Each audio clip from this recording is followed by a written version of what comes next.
शुभ सकाळ सर्वांना. आजचा दिवस तुम्हाला खूप खूप शुभ आनंदी आरोग्यदायी जावो हीच बाप्पाचरणी प्रार्थना. आणि बघू शकता तुम्ही शेतामध्ये किती असे मोर आलेले आहेत. सकाळी सकाळी सूर्यनारायण उगवल्यानंतर काही वेळातच म्हणजे 15-20 मिनिटातच हे सर्व मोर आलेले आहेत.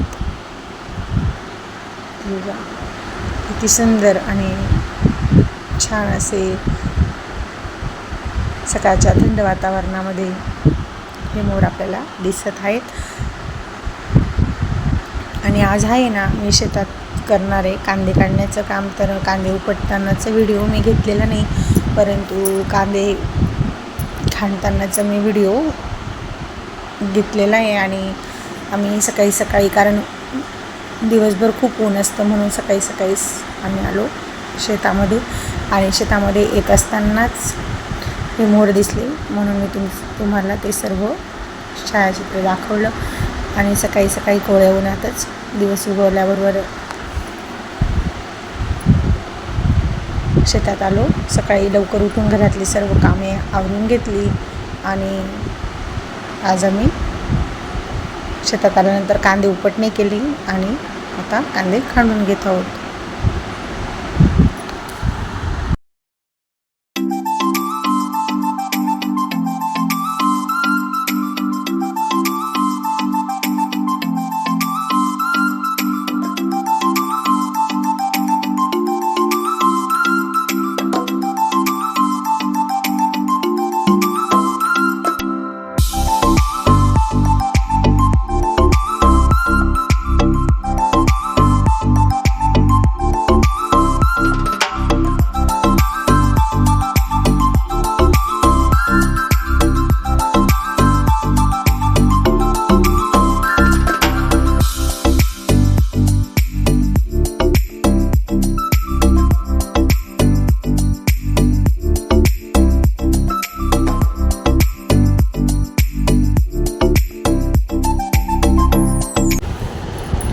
आम्ही 11-11:30 वाजेपर्यंत कांदे खांडून घेतले. आणि दुपारी घरी आल्यानंतर मी तुम्हाला दाखवत आहे की जे मी कळी दाखवली ती त्याचं फूल तयार झालेलं आहे आणि किती सुंदर आहे बघा. आणि दुपारी आहे ना, मी बीट उकडून ठेवलेले होते आणि त्या बीटाचं काय करावं मला काही सुचत नव्हतं, कारण बीट बरेच वेळा लहान मुलं, घरातील मुलं वगैरे खात नाहीत. तर मग मी ठरवलं की या बीटाचे आपण पापड बनवूयात, म्हणून मी बीट उकडून ठेवलेले होते. मागील पुढील देठ कापून स्वच्छ पाण्याने धुवून बीट मी कुकरला 3 शिट्ट्या करून घेतलेल्या होत्या. आणि आपण बटाटे उकडून घेतो त्याच पद्धतीने मी बीट उकडून घेतलेले होते आणि ते आता सर्व सोलून घेतलेले आहेत. आणि बीट सोलून घेतल्यानंतर मी किसणीच्या साहाय्याने सर्व बीट हे किसून घेणार आहे.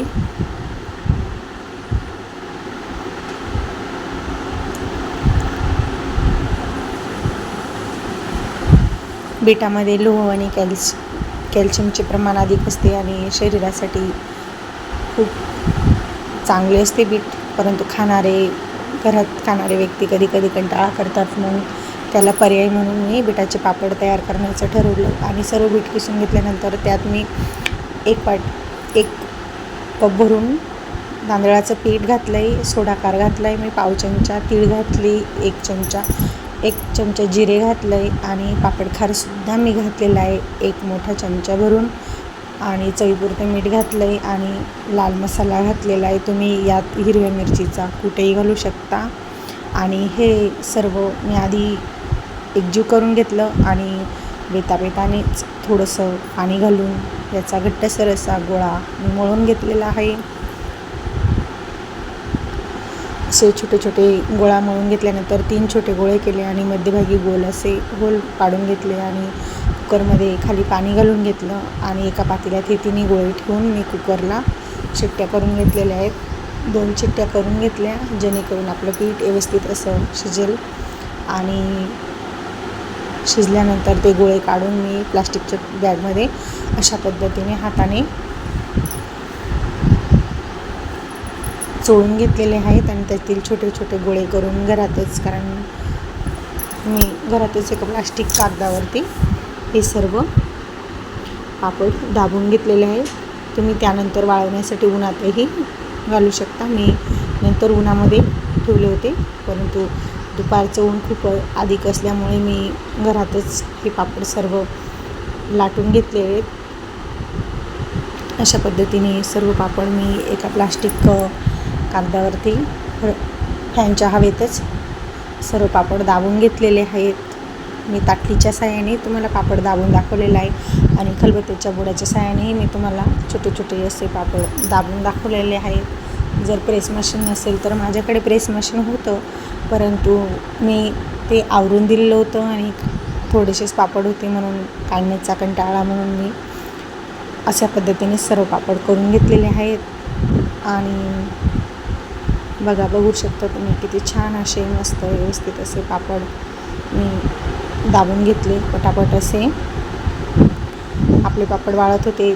त्यानंतर दुपारी थोडंसं चटपटीत खाऊ वाटलं घरच्यांना, तर मग सोयाबीनची भाजी केली. कारण मी सकाळी घाईगडबडीत कमी स्वयंपाक करूनच गेलेले होते, म्हणून दुपारी मी सोयाबीनची भाजी करायचं ठरवलं. आणि त्यासाठी मी गरम पाण्यामध्ये सोयाबीन हे उकळून घेतले आणि लगेच त्यातील पाणी गाळणीच्या साहाय्याने गाळून घेतलं आहे. आणि आता गॅसवरती फोडणीसाठी कढई गरम करत ठेवली, त्यात तेल घालून घेतलं आहे. मोहरी घातली. मोहरी घातल्यानंतर जिरे घालून घेतले, ठेचलेला लसूण घालून घेतला आणि कांदा आणि कोथिंबीर बारीक चिरून घेतलेली तीही ह्या तेलामध्ये घालून घेतली. आणि कांदा परतून घेणार आहोत आपण व्यवस्थित असा लालसर रंग होईपर्यंत, तांबूस रंग होईपर्यंत. कोथिंबीरही मी कांद्याबरोबरच घालून घेतलेली आहे.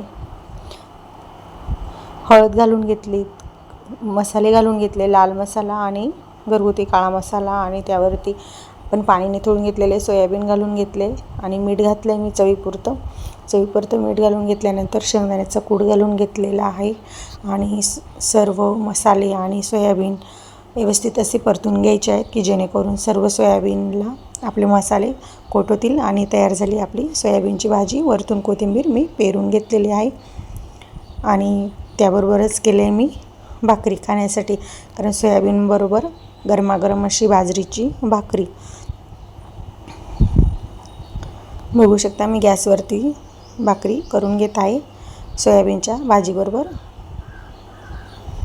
कारण आम्ही 11 वाजता शेतातून आल्यानंतर आम्ही 3-4 वाजेपर्यंत शेतात गेलोच नाही, कारण खूपच ऊन होतं आणि उन्हाळाही खूप कडक आहे, म्हणून सकाळी सकाळी शेतात काम करून घ्यायचं असं ठरलेलं होतं. आणि माझी एक पहिली भाकर उलटून घेतलेली आहे मी आणि मस्त गरमागरम अशा भाकरी मी गॅसवरती शेकून घेणार आहे. आणि सोबत सोयाबीनची सुकी भाजी चवीला अप्रतिम अशी. आणि पुन्हा भेटूया पुढच्या ब्लॉगमध्ये. आजचा ब्लॉग तुम्हाला आवडल्यास लाईक शेअर करा व चॅनलला नवीन असाल तर सबस्क्राईब करा. आणि माझे व्हिडिओ तुम्ही पूर्ण बघितल्याबद्दल तुम्हा सर्वांचे धन्यवाद.